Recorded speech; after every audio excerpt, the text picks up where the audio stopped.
This is Chapter 13, Architect for Low Risk Releases by Alex Nielsen and Dustin Myers, Group 3.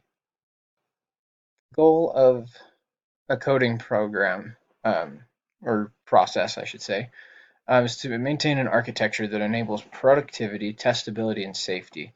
That allows us to get our products out and our services out quickly and efficiently and effectively so that we can better provide for the consumer. The way that we can go about doing this is to first off have a loosely coupled architecture. This allows us to not be so dependent upon other aspects, which allows us to move things along the value stream quicker. We also want to have very well defined interfaces.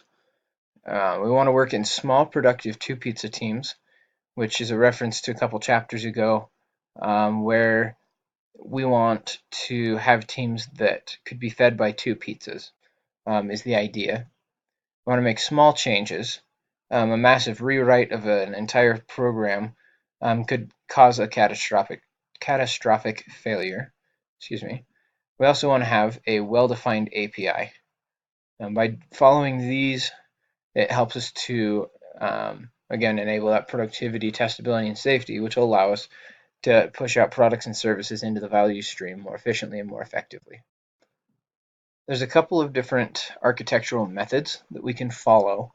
Those are monoliths and microservices. There's two different kinds of monoliths and one microservice that the book talks about. And so I'm going to briefly cover each one. In essence, a monolith, is more geared for small businesses as it allows you to sample it first. It has low inter-process latencies. It has a single code base and it's one deployment unit, and it's resource efficient at small scales. However, the problem is that coordination overhead increases as the team grows.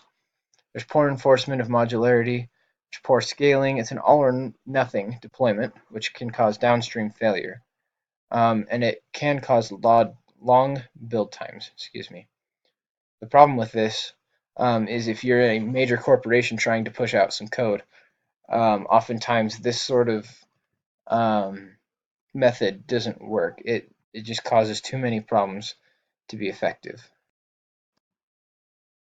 The second type of monolithic code, um, architectural archetype is, the second monolith. Uh, the pros to this one are that it's simple at first. Join queries are easy, so it's a little bit more complex than the previous, but still very simple. It still has a single schema deployment. It's resource efficient at small scales. The problems are that there's a tendency for increased coupling over time. There's poor scaling and redundancy. Again, with the all or nothing, it's vertical only. It's also difficult to tune properly, and it's an all or nothing schema management. This provides a problem, again, at the large scale with trying to push out a lot all at once. The next one is a microservice architectural archetype. The pros to this is that each unit is simple, it's independent scaling and performance, independent testing and deployment.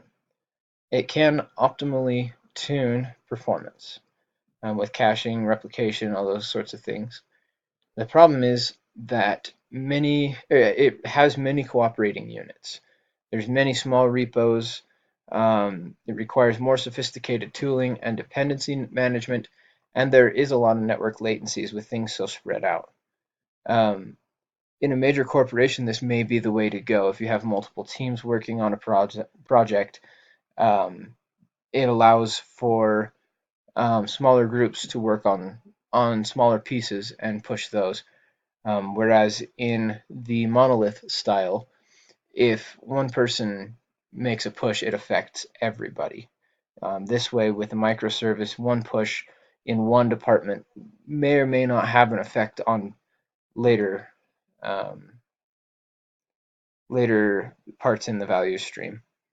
So this can be very effective at large scale. At small scale, this can be difficult because one person would be individual or in charge of many small repos and things, and it can be a mess. So in those cases, it's better to use a monolith. But microservices are great for larger corporations.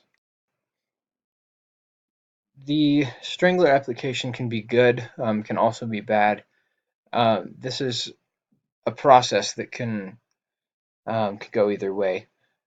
The good parts about it are that it allows safe decoupling of tightly coupled architecture. It enables teams to independently develop, test, and deploy, and it places existing functionality in an API to remain unchanged. The problems with a Strangler application are that it rewrites complex and risky old things, including bugs. Um, it also makes it difficult because learning to create an API can be a difficult process. Strangler applications can be handy though because instead of going back and ripping out old application or old functionality that we no longer use, um, just by writing things over top of it and just letting it kind of die in the process, it requires less work and less effort oftentimes instead of going through an entire code base just to rip out a little piece. Another aspect of the Strangler application pattern is versioned services. The pros in this area allow us to modify services to make them more loosely coupled, which is a good thing. As we learned earlier, we want loosely coupled, not tightly coupled. Um, we can have repeated decoupling move. Um, sorry, Repeated decoupling moves work into a safe environment. Basically, by not having things so coupled together, it allows us to make smaller changes to various different pieces without affecting the entire um, everything. Uh, Also, migrated work causes legacy functionality to shrink. By using a versioned service, we're able to more or less force out the bugs and force out the things that we no longer use just by changing versions as we move along down um, in our coding. Problems with this is that the risk of strangler applications becomes tightly coupled with other services, excuse me, and the new API is needed if arguments must be modified. Also, APIs that are not cleanly defined may need modification to hide complexity, and this can be very difficult, especially if you're trying to do things a little quicker and trying to be efficient about it. According to the Blackboard Learn case study, where they implemented the Strangler pattern to help them to more or less get away from a monolithic base through APIs, they were able to see a lot of increase in productivity and in safety of releases and things as they moved away from a monolithic where everything's all in one to more microservice style where they were all working in local environments instead and in small ones. So they're not necessarily working out of one code base. It was able to help to limit failures and to limit problems.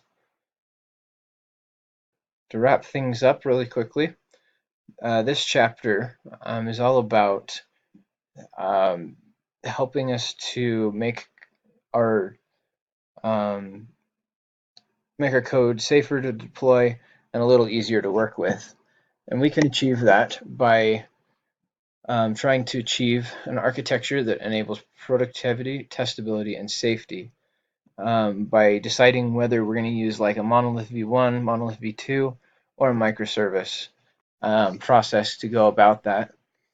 Um, Again, depending on the size of our team, we may choose a monolith v1 or v2 if we're smaller, or mid-size, or if we're larger and we have a lot of people and a lot of code and we need to deploy it out of several different places, microservice will be our way to go. Usage of Strangler applications will allow us to keep code functionality and increase safety, but also to allow us to kind of move forward in a more effective and a more efficient manner. This has been Dustin Myers and Alex Nielsen on Chapter 13.